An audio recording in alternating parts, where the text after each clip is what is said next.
Okay, and this is the last VCR that I've got. This is the I've got in my my setup right now, and this is the Sony s-vhs 2100 15th anniversary Super Beta.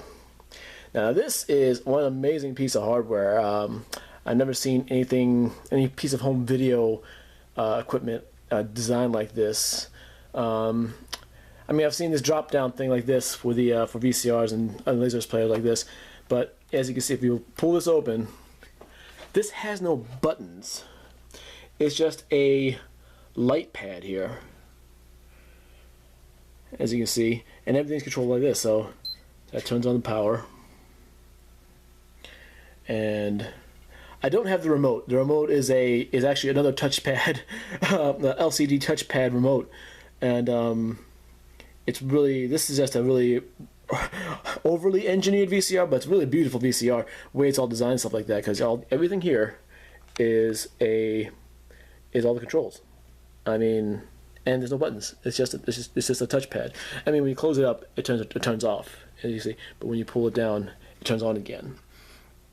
And so this is one of the few consumer VCRs I think that supports B1S super high band mode. Now, if I'm not mistaken, B1 is just standard B1 speed. It's I think it was like 250 lines of resolution versus 240 lines of resolution for standard VHS at SP mode. And then VHS came out with VHS HQ, which kind of equalized them with B1 speed. And then Sony came out with B1S, which pushed the luminance carrier, the black and white luminance carrier higher, so it's like 280 lines of resolution.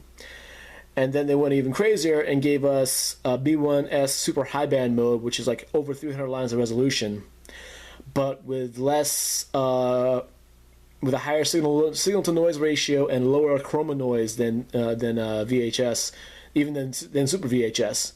So in a ways, it can look better than Super VHS, but we'll save that for another day right now. So I'm just going to show you off the capabilities of this thing. It is also one of the, I think if I read correctly, it's the only consumer VCR, consumer Betamax VCR that has Super VHS output, no, Super Video S-video outputs. I can't show you right now, but I'll show you a picture of it.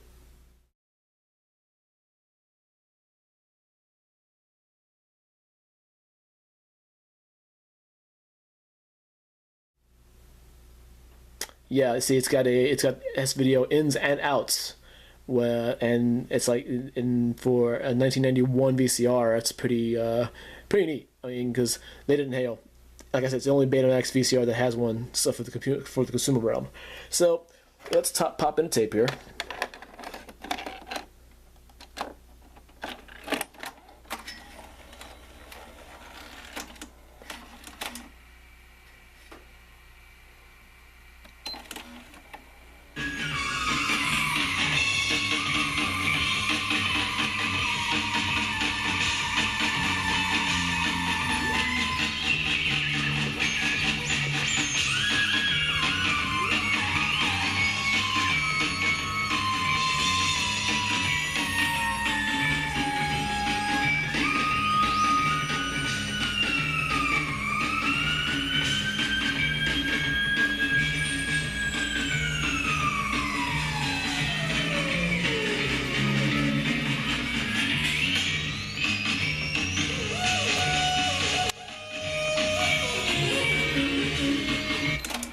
That was Emerson, Lake and Palmer pictures of that exhibition. So the video wasn't any digital effect. That's what the actual the video looks like. But yeah, so what I want to do, since I have this VCR, with the super high band mode, I want to do later on. I want to do a comparison video with the video qualities, the pre-recorded Betamax versus the pre-recorded VHS, and then maybe a regular VHS SP versus regular B1 mode, and then maybe super VHS versus super high band Betamax. So we'll see. I'll see if I can get to that later. But this is really you know, if anyone knows any other pieces of home video equipment that has like a setup like this with these touch screens, like, you know, everything here, there's no buttons. It's all a touchpad. You know, and it's just a beautiful piece of hardware. If you can, you know, get into the beauty of of designs of home video hardware. But yeah, I'm trying to figure out which one of these. I'm only keeping one of these VCRs that I've got, of the HF750, the 870D, and this HF2100. So I have to decide which one I'm keeping. Haven't decided yet. So we'll see. But for now. Okay, I wanted now to take a look at the different blank type of tapes that are out there for Betamax. First off, this is just standard grade. Well, it says extra superior standard grade. Sony ES L750. Now the 750 denotes how long the speed is. The standard speed, the original tape size was the 1 hour tape, which was called K60. Then they changed it to L500. So the L500 is the 1 hour at B1 speed, or 2 hours at B2 speed. A 750 means it has a little more tape in it, so the 750 makes an hour and a half, a 90-minute B1 speed, or 3 hour B2 speed. So keep that in mind when we go through these. Now this is the ultra high grade Betamax L750. I think these are the last ones that were made by Sony before they stopped making them, so you'll probably see them. It's got like a gold and black or silver and black wrapping on it, but this is what the tape looks like actually. Ultra high grade L750. Now, this is something I didn't even know existed. This is a chromium oxide Betamax blank, and this is the L830.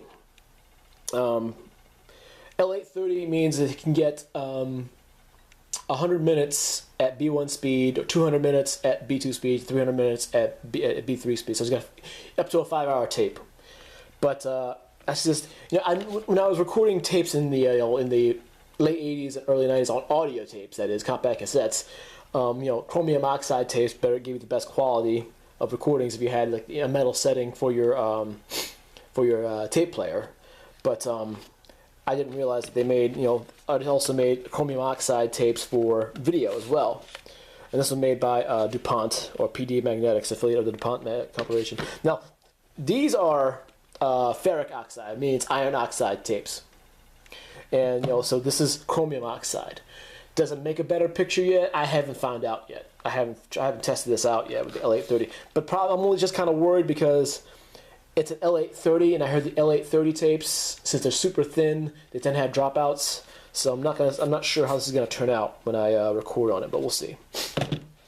Now this is the Dynamicron Pro X L500 tape. Now the Pro X tape is what's recommended if you're gonna be recording B1S or B1 super high band, and I think it's a ferric oxide tape. It's not, you know, chromium or anything like that. But it's supposed to be like the super highest grade tape you can get. Recommended for, you know, super high band or for camcorder recordings if we were making a master of some sort. So, but I also understand, like I showed you before, this is a Betacam tape, which is also ferric oxide, and it's higher quality because Betacam records at a much higher speed. So I'm kind of thinking that the Pro X tape and the Betacam tape aren't much different. So I'm going to find out, you know, see if I can do a super high band recording on Betacam, see what it looks like versus the Pro X tape. So and like I said, you can use Betacam tapes in a Betamax. Not Betacam SP. Betacam SP is a totally different type of tape, and it'll destroy your video heads because the metal particle tape on the Betacam SP tapes will not play well with the video heads, the more delicate video heads on a Betacam Betamax VCR. But Betacam, regular old Betacam, you can use in Betamax. So, and like I said, this is ferric oxide, so this will work fine. Now how it equates. Now this is a B30 Betacam tape. So a 30-minute Betacam tape will equate to an L750. So you get 90 minutes of recording on a Betamax tape with a B30. That's how much faster the tape speed is for Betamax. And as I showed you before, this is the Betacam SP large format. And like, if you want to get a better look at it here, this gigantic thing. Yeah, about the size of a magazine almost, or a comic book.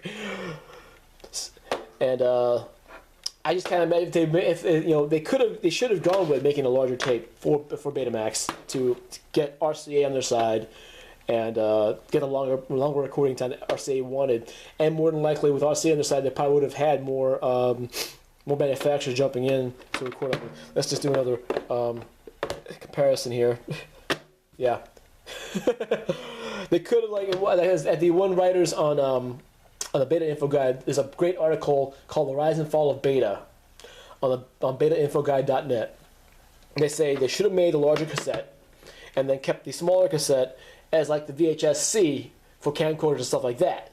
You know how the VHS has a smaller type tape and they use an adapter to put in the VCR. They could have done that. I mean, it could easily feel like that. But like I said, it didn't need to be this gigantic. Just make something with double the size, so that way you can get, on equal footing with VHS. But hindsight's 20/20. So that's it. Like I said, the L500 gives you an hour a Beta 1. L750 gives you 90 minutes, and the L830 100 minutes of B1 speed. So that's my Betamax overview for now. Like I said, I'm going to get into a quality comparison when I get a chance. I'm going to do some regular VHS SP versus B1 speed, and then B1 super high band versus super VHS, because I got super VHS VCR, I got a super high band Betamax. Let's take a look and let you guys decide what's best. All right, I'll come by. I don't know when I'm going to get around to that, but I'll get around to it sometime soon. All right, talk to y'all later.